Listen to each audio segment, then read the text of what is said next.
Hello बच्चों, स्वागत है आप सबका एनएफ सक्सेस क्लासेस में। उम्मीद करता हूँ आप सब ठीक होंगे। तो हम प्रश्नावली 1.1 पढ़ चुके हैं। आज हम पढ़ेंगे प्रश्नावली 1.2। देखिए, प्रश्नावली 1.2 में पहला सवाल क्या है हमारा? पहला सवाल है, सिद्ध कीजिए कि अंडर रूट 5 एक अपरिमेय संख्या है। तो देखिए, एक छोटा सा डेमो देख लो। यहाँ पे परिमेय और अपरिमेय क्या होती है। देखो, परिमेय और अपरिमेय संख्या क्या होती है, यहाँ पे हम आपको बता देते हैं। जो परिमेय संख्या होती है, परिमेय संख्या, तो परिमेय संख्या क्या होती है? ऐसी संख्याएं जिसे हम p अपॉन क्यू के रूप में लिख सकें, जिसे हम p अपॉन क्यू के रूप में लिख सकें। Where q is not equal to zero, where q is not equal to zero, q जो है वो जीरो के बराबर ना हो, और p और q क्या हो? पूर्णांक। p और q क्या हो? पूर्णांक हो। ठीक है, पूर्णांक मतलब 1 2 3 4 5, कोई पॉइंट पे नंबर ना हो। ठीक है, तो परिमेय संख्या ये होती है। अपरिमेय संख्या क्या होती है? जो p अपॉन q के फॉर्म में ना हो, जैसे कोई भी संख्या रूट में हो, कोई भी संख्या रूट में होती है, क्या होगी? अपरिमेय संख्या। तो छोटा सा ये डेमो था परिमेय और अपरिमेय संख्या का। अब इस क्वेश्चन को करने से पहले हमने ये तो समझ लिया, ठीक है। अब हम इस क्वेश्चन को करते हैं, ठीक। तो इसे हम रेस्ट कर देंगे। देखिए, परिमेय और अपरिमेय संख्याएं, ठीक है। इस टाइप का जब भी क्वेश्चन हमें करना होता है तो हम क्या करते हैं, हम मान के चलते हैं इसका उल्टा। सिद्ध करवा रहा है अपरिमेय संख्या, हम मान के चलेंगे, मान लेंगे माना √5 एक परिमेय संख्या है। परिमेय संख्या है, हमने ये मान लिया कि अंडर रूट 5 क्या है? एक परिमेय संख्या है। जब ये परिमेय संख्या है, अभी मैंने आपको बताया था कि परिमेय संख्या अगर होगी तो वो किस रूप में होगी? p अपॉन q के फॉर्म में होगी। तो यहाँ पे हम देख लेते हैं, under root 5 is equal to p upon q। अगर ये परिमेय संख्या है तो इसके बराबर होनी चाहिए, लिख दिया। और q is not equal to zero, q जो है वो जीरो के बराबर नहीं होगा।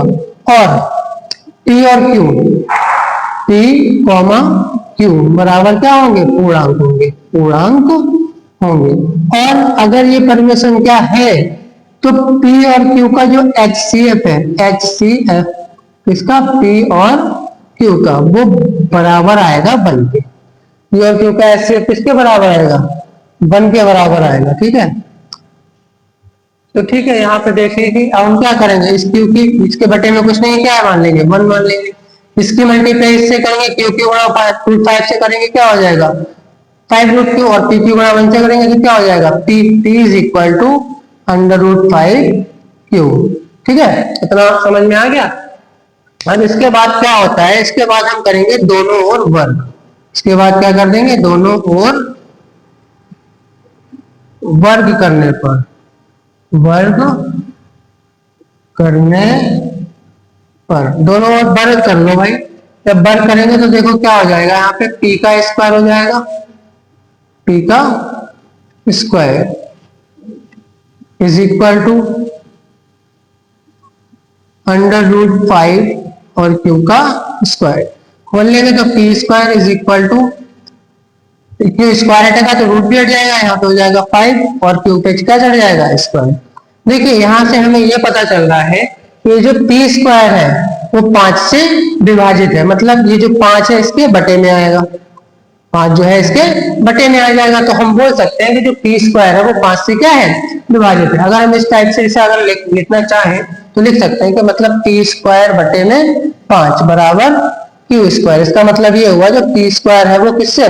5 से विभाजित है। अच्छा, जब p स्क्वायर 5 से विभाजित है तो ऑब्वियसली मतलब जाहिर सी बात है p जो है वो भी कैसे विभाजित होगा? 5 से विभाजित होगा। जैसे हम आपको एग्जांपल लें, ऐसे मान लें यहाँ पे 25 इज इक्वल टू 25 जो है वो 5 से विभाजित है, और 25 को क्या लिख सकते हैं? 5 का स्क्वायर बटे में क्या है? 5। ये 5 से कट जाएगा, तो जब ये स्क्वायर इसका 5 से कट जाएगा तो खाली 5 हो तो 5 से कट जाएगा, कटेगा नहीं कटेगा? तो इसी कॉन्सेप्ट को लेते हुए हम क्या करेंगे, हम यहाँ पे लिख देंगे कि p स्क्वायर चूंकि p² 5 से विभाजित है, विभाजित है। जब p² 5 से विभाजित है तो p भी क्या होगा, p भी 5 से विभाजित होगा, विभाजित होगा। ठीक है, हम क्या करेंगे, मान लेंगे, माना P is equal to 5R। हमने मान लिया अपनी तरफ से P जो है वो किसके बराबर है, 5R के बराबर है। ठीक है, अब दोनों तरफ क्या कर लेंगे, वर्ग कर लेंगे, दोनों ओर वर्ग करने पर तो देखिए जब दोनों ओर हम वर्ग करेंगे क्या हो जाएगा, यहाँ पे P का स्क्वायर हो जाएगा बराबर इसका भी स्क्वायर हो जाएगा। P का खोलेंगे स्क्वायर तो क्या हो जाएगा, p² इज इक्वल टू 5 का स्क्वायर करेंगे 25 और R का स्क्वायर। तो देखिए इसे हम डाल लेंगे समीकरण 1। तो यहाँ पे देखिए समीकरण 1 से यहाँ पे क्या लिखेंगे, समीकरण 1 से देखिए समीकरण 1 से देख लेंगे p² किसके बराबर है, 5q² के। तो हम यहाँ पे लिख देंगे p², क्योंकि p² बराबर है 5q² का। ठीक है, तो हम क्या कर सकते हैं, p² की जगह पे क्या लिख सकते हैं, 5q²। इसीलिए यहाँ पे लिखेंगे, इसीलिए इस p² की जगह पे क्या लिख सकते हैं, 5q²। यहाँ पे लिख देंगे 5q² is equal to 25r², 25r²। देखिए बेटा 5 एकम 5, 5 25, मतलब q² is equal to 5r²। अब हम यहाँ पे क्या कह सकते हैं, हम यहाँ पे कह सकते हैं कि जो q² है वो क्या है, 5 से विभाजित, क्योंकि ये 5 कहाँ जाएगा, इसके बटे में। तो q² 5 से विभाजित है, हम लिख सकते हैं q², क्योंकि q² 5 से विभाजित है।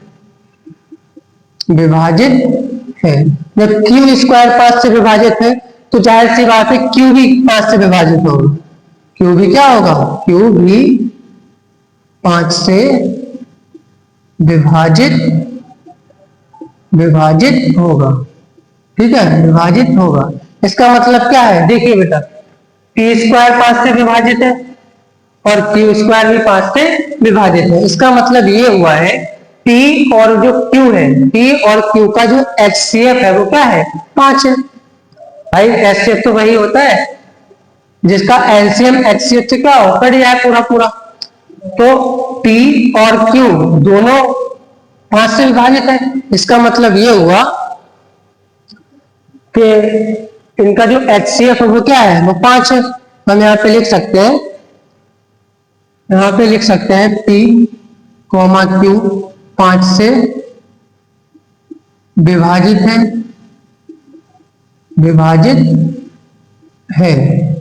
तो p और q मतलब जो HCF है, HCF किसका HCF, p और q का, वो किसके बराबर है भाई, 5 के बराबर है। लेकिन अभी मैंने आपको बताया था कि अगर ये परमेय संख्या है जो हमने माना है, अगर ये परमेय संख्या है तो HCF कितना होना चाहिए, 1 होना चाहिए, जो कि नहीं है, जो कि 1 के बराबर नहीं है। तो हम क्या करेंगे, जो हमने माना है वो क्या है, गलत है, मतलब जो हमने अवधारणा ली है वो गलत है। यहाँ पे हम लिख देंगे हमारी अवधारणा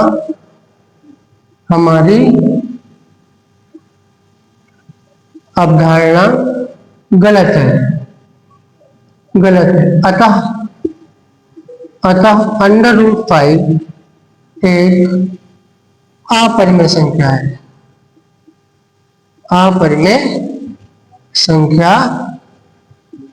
है। तो बेटा ये था हमारा क्वेश्चन, प्रश्न नंबर 1.2 का पहला सवाल। देखिए ये इतना ज्यादा इंपॉर्टेंट सवाल है, बहुत ज्यादा, हर बार आता है ये क्वेश्चन। बस क्या होगा, यहाँ पे जो नंबर है वो चेंज कर देगा। जैसे सपोज मान लो यहाँ पे नंबर क्या कर देगा, √2 कर देगा, √3 कर देगा, √7 कर सकता है, मतलब कुछ भी नंबर चेंज करेगा, लेकिन जो तरीका है बस क्या होगा, जैसे √2 करेगा तो ये 5 की जगह क्या हो जाएगा, 2 हो जाएगा, 3 करेगा तो 5 की जगह 2, बाकी ये पूरा लिखा हुआ सेम ऐसे ही होगा, बिल्कुल सेम यही तरीका है लिखा हुए का। ठीक है, तो ये हमारा क्वेश्चन नंबर 1 था। उम्मीद है आपको ये समझ में आया होगा, अगर ना समझ में आया तो इसे दोबारा से पॉज करके देखना, वीडियो को पॉज कर लेना, स्क्रीनशॉट ले लेना और इसे पीछे करके देख सकते हैं आप लोग। ठीक है, तो अब हम क्वेश्चन नंबर इसका 2 करेंगे। ठीक है, आप जब तक इसका स्क्रीनशॉट ले लीजिए। देखिए बच्चों, क्वेश्चन नंबर 2 करेंगे अब हम। क्वेश्चन नंबर 2 है, सिद्ध कीजिए 3 + 2√5 एक अपरिमेय संख्या है। तो देखो, क्वेश्चन नंबर जैसे हमने 1 किया था, बिल्कुल वैसे ही क्वेश्चन नंबर 2 होगा, लगभग सेम ही है। बस हम क्या करेंगे, यहाँ पे हमने अभी उस क्वेश्चन में भी आपसे कहा था कि जब बोला जाए कि अपरिमेय संख्या है तो हम मान लेते हैं क्या मान लेते हैं, माना 3 + 2√5 एक परिमेय संख्या है, परिमेय संख्या है। हमने ये मान लिया कि भाई ये जो 3 + 2√5 है ये क्या है, परिमेय संख्या है। ठीक है, जब ये परिमेय संख्या है तो ये P/Q के बराबर भी होनी चाहिए, तो यहाँ पे इसे लिख देंगे 3 + 2√5 is equal to P/Q, where Q is not equal to 0, मतलब Q 0 के बराबर नहीं होगा। और जो P और Q है, P और Q क्या होगा, पूर्णांक होगा, P और Q बराबर पूर्णांक, मतलब पूर्णांक है।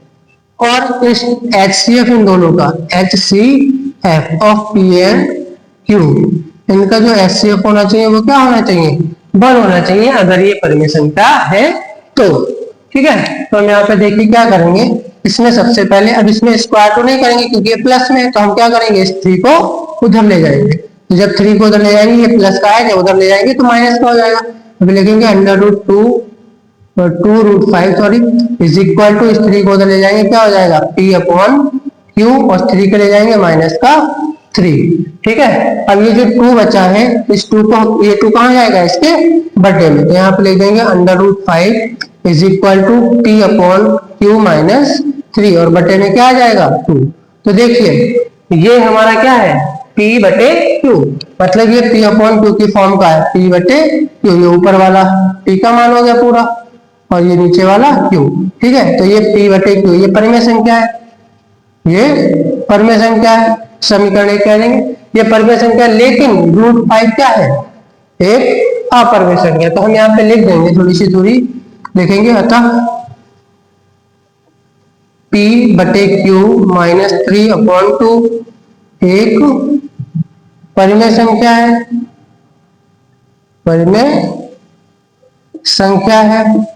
लेकिन √5 एक अपरिमेय संख्या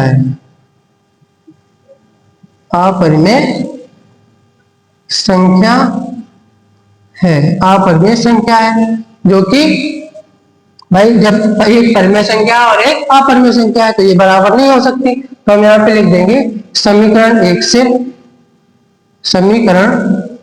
से जो √5 है तो बराबर नहीं होगा किसके, P/Q -3/2 के, क्योंकि √5 एक परिमेय संख्या है और ये एक अपरिमेय संख्या है। जब ये एक परिमेय और एक अपरिमेय तो ये बराबर नहीं हो सकती। जब बराबर नहीं हो सकती है, इसका मतलब ये हुआ है कि जो हमने माना है 3 + 2√5 एक परिमेय संख्या है, तो ये हमारी अवधारणा क्या हो गई, गलत हो गई। तो हम यहाँ पे लिख देंगे हमारी अवधारणा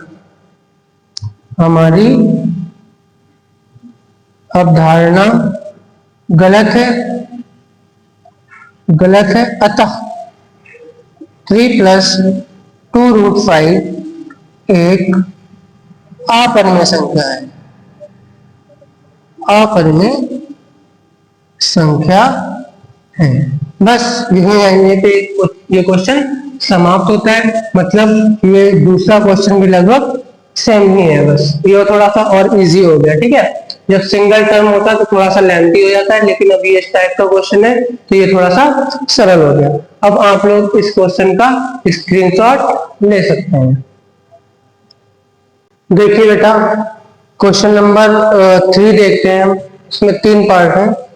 देखिए क्वेश्चन नंबर 3, सिद्ध कीजिए कि निम्नलिखित अपरिमेय संख्याओं के अपरिमेय संख्या है, मतलब 1/√3, 7/√5 और 6+√5।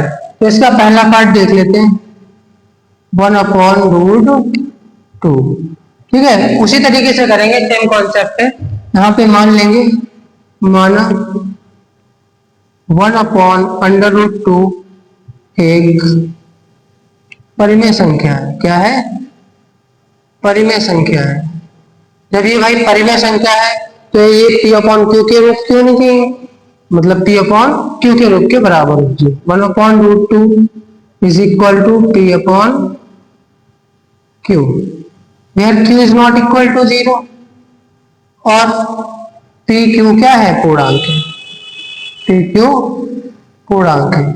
ठीक, और जो इनका जब ये परिमेय संख्या अगर ये होगी तो इनका HCF क्या होगा?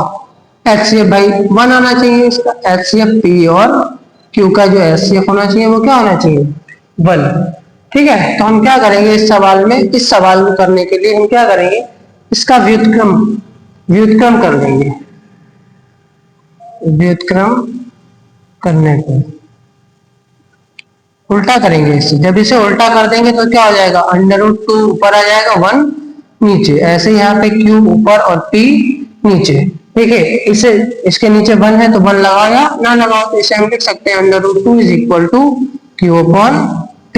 देखिए बेटा, यहाँ पे जो समीकरण 1 कहेंगे तो यहाँ पे हमें देखने से ये पता चलता है Q/P तो परिमेय संख्या है, लेकिन √2 परिमेय संख्या नहीं है। तो हम यहाँ पे लिख देंगे Q/P एक परिमेय संख्या है, परिमेय संख्या है, जबकि √2 एक अपरिमेय संख्या है। √2 एक अपरिमेय संख्या है, अपरिमेय संख्या है। ठीक है, तो क्या करेंगे समीकरण 1 से, समीकरण 1 से तो ये दोनों बराबर नहीं होना चाहिए क्योंकि एक परिमेय है और एक अपरिमेय है। तो ये जो √2 है वो बराबर नहीं है किसके? Q/P के। जब ये बराबर नहीं है तो हम क्या करेंगे भाई, हमने तो ये माना था कि 1/√2 एक परिमेय संख्या है, लेकिन यहाँ क्या हो रहा है? गलत साबित हो रहा है। अगर ये बराबर हो जाता तब तो ठीक है, ये क्या हो जाती? परिमेय संख्या हो जाती, लेकिन यहाँ पे बराबर नहीं है। जब ये बराबर नहीं है तो हम क्या लिख सकते हैं? अतः हमारी अवधारणा गलत है। अतः हमारी अवधारणा गलत है। 1/√2 एक अपरिमेय संख्या है। ठीक है, तो ये क्वेश्चन हमारा यहाँ पे समाप्त हो जाता है। अब हम क्या करेंगे, उसका सेकंड पार्ट देखेंगे। सेकंड पार्ट देखने से पहले हम इसे क्या करेंगे, स्क्रीनशॉट ले लो आप अगर चाहें तो स्क्रीनशॉट ले लो। अब इसे हम क्या करते हैं, मिटा देते हैं।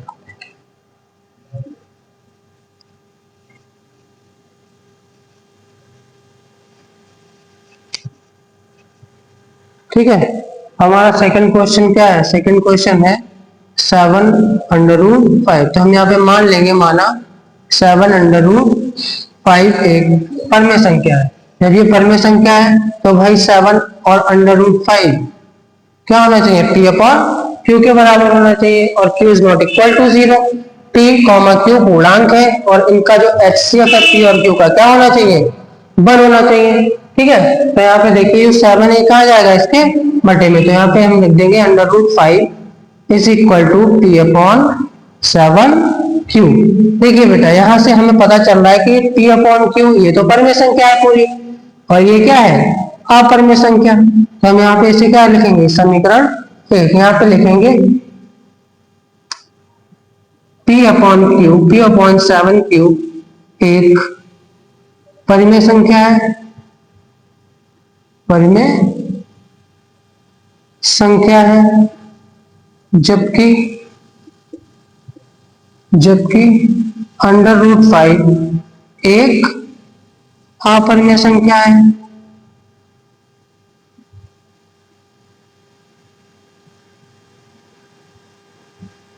अपरिमेय संख्या है, ठीक है। तो समीकरण 1 से ये जो √5 होगा भाई, एक परिमेय है और एक अपरिमेय, तो ये दोनों इक्वल तो होंगे नहीं, तो जो √5 है वो बराबर नहीं होगा किसके, P/7 Q के। जब ये बराबर नहीं है तो हम यहाँ पे लिख सकते हैं कि अतः हमारी अवधारणा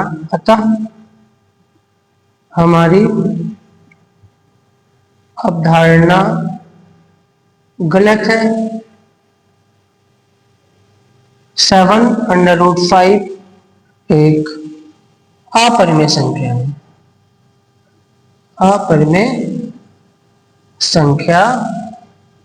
है, ठीक है, अपरिमेय संख्या है। तो यहाँ पे ये भी क्वेश्चन क्या हो जाता है, पूरा हो जाता है, कंप्लीट हो जाता है। तो बस लगभग कोई एक ही कॉन्सेप्ट है, सब में एक सही कॉन्सेप्ट लगभग लाया है। अगर अच्छे से आप 1 या 2 क्वेश्चंस पढ़ लेंगे, उम्मीद है कि आप अच्छा करके आएंगे एग्जाम में, ठीक है। तो अगला सवाल हमारे पास क्या है, अगला सवाल हमारे पास है 6 + √2। देखिए इसमें भी हम क्या करेंगे, बस सेम चीजें लिखना पड़ती है, तो बार बार यहाँ पे हम यही कर लेंगे। क्वेश्चन नंबर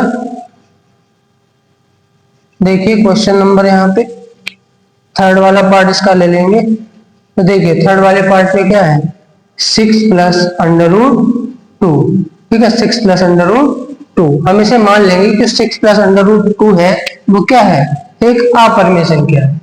6 + √2 एक परिमेय संख्या मान के चलेंगे।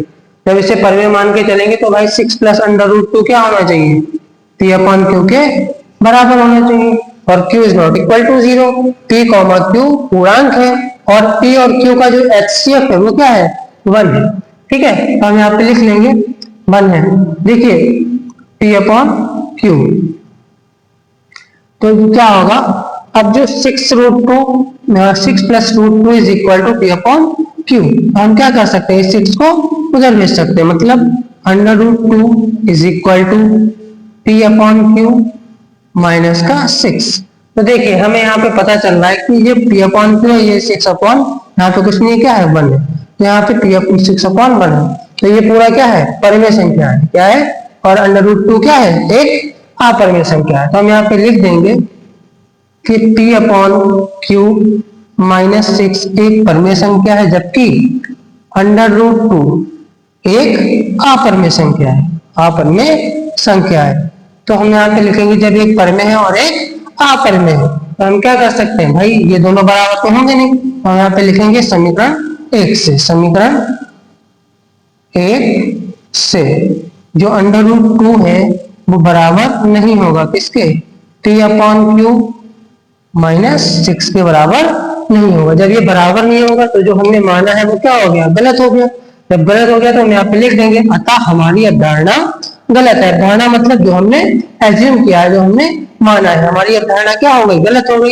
अतः हमारी अवधारणा गलत है कि 6 + √2 एक अपरिमेय संख्या है। तो यहाँ पे देखिए बेटा, ये आपकी प्रश्नावली 1.2 समाप्त हो गई है। अब हम नेक्स्ट एक्सरसाइज 1.3 लेकर आएंगे।